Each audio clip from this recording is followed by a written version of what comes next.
بسم اللہ الرحمن الرحیم۔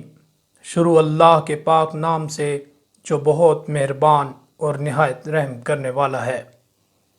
ہاشم کی وفات کے بعد نوفل نے اپنے بھتیجے عبد المطلب کی جائیداد پر قبضہ کر لیا۔ عبد المطلب نے قریش کے بڑے بڑے لوگوں سے کہا کہ ان کی موروثی جائیداد واپس دلائی جائے، مگر کوئی نوفل کے مقابلے میں آنے کے لیے تیار نہ ہوا۔ عبد المطلب نے مایوس ہو کر مدینہ میں اپنے ماموں ابو سعید کو خط لکھا اور مدد کی درخواست کی۔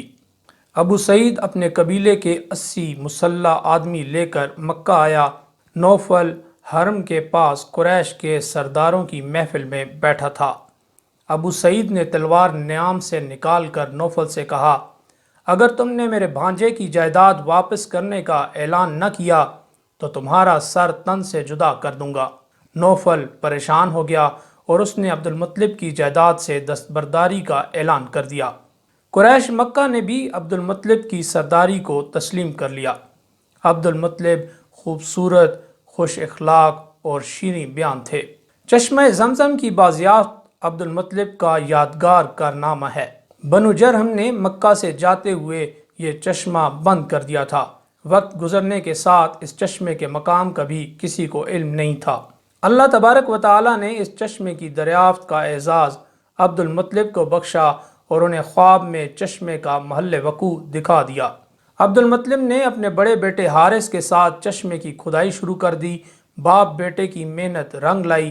جب پانی کے آثار نمودار ہوئے تو عبد المطلب بے ساختہ اللہ اکبر پکار اٹھے۔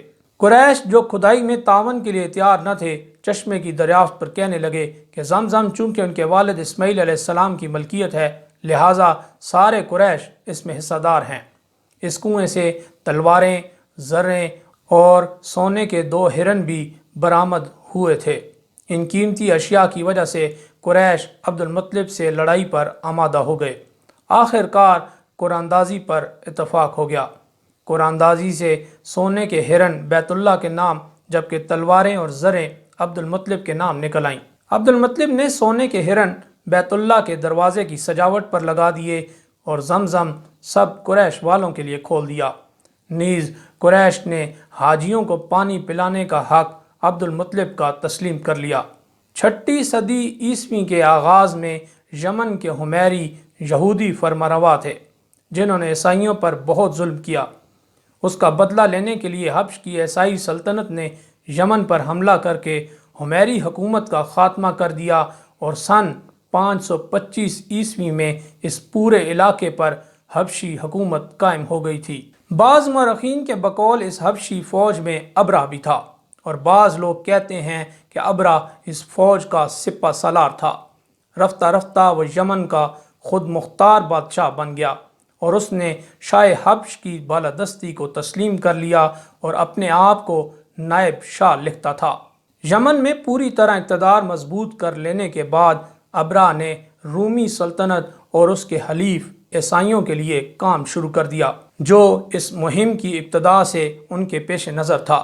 ابرہ کا سب سے بڑا مقصد یہ تھا کہ عرب میں عیسائیت پھیلانا اور عربوں کی تجارت پر قبضہ جمانا۔ ابرہ نے اس مقصد کے لیے یمن کے دارالسلطنت صنعا میں ایک عظیم الشان کلیسا تعمیر کرایا۔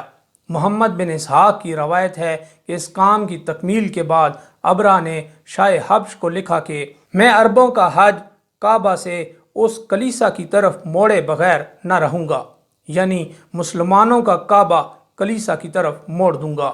ابن کثیر نے لکھا ہے کہ اس نے یمن میں علی الاعلان اپنے اس ارادے کا اظہار کیا اور اس کی منادی بھی کرا دی۔ ابرہ کے اس اعلان پر غضبناک ہو کر ایک عرب حجازی نے کسی نہ کسی طرح کلیسا میں گھس کر رفع حاجت کر ڈالی۔ اپنے کلیسا کی اس توہین پر اس نے قسم کھائی کہ میں اس وقت تک چین نہ لوں گا جب تک کعبے کو نہ ڈھا دوں۔ اس کے بعد ابرہ 570 عیسوی یا 571 عیسوی میں 60,000 فوج اور 13 ہاتھی لے کر مکہ کی طرف روانہ ہوا۔ راستے میں پہلے یمن کے سردار زومفر نے، پھر خصم کے علاقے کے سردار نفل بن حبیب نے مقابلہ کیا مگر وہ شکست کھا گئے۔ ابرہ طائف کے قریب پہنچا تو بنی سکیف کا ایک سردار مسعود وفد لے کر اس سے ملا اور کہا، ہمارا بت کدہ وہ معبد نہیں جسے آپ ڈھانے آئے ہیں، وہ تو مکہ میں ہے، اس لیے آپ ہمارے معبد کو چھوڑ دیں، ہم مکہ کا راستہ بتانے کے لیے آپ کو رہنما فراہم کیے دیتے ہیں۔ ابرہہ نے یہ پیشکش قبول کر لی اور بنی سکیف نے ابو رغال نامی ایک آدمی کو اس کے ساتھ کر دیا۔ جب مکہ 3 کوس رہ گیا تو راستے میں ابو رغال مر گیا۔ عرب مدتوں تک اس کی قبر پر سنگباری کرتے رہے۔ بنی سکیف کو بھی وہ سالہ سال تک تانے دیتے رہے کہ انہوں نے لات کے مندر کو بچانے کے لیے بیت اللہ پر حملہ کرنے والوں سے تعاون کیا۔